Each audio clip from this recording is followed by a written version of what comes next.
మా ఇంటి పేరు పశువుల పాక, పక్కింటి పేరు ఒలీవల తోట.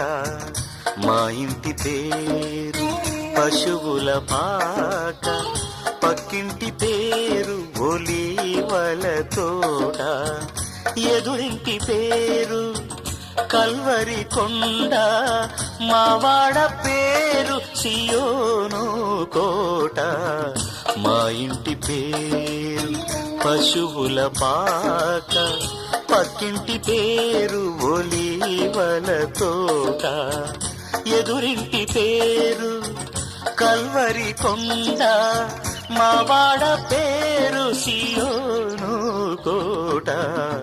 మా ఇంటి పేరు పశువుల పాక, పక్కింటి పేరు ఒలీవల తోట.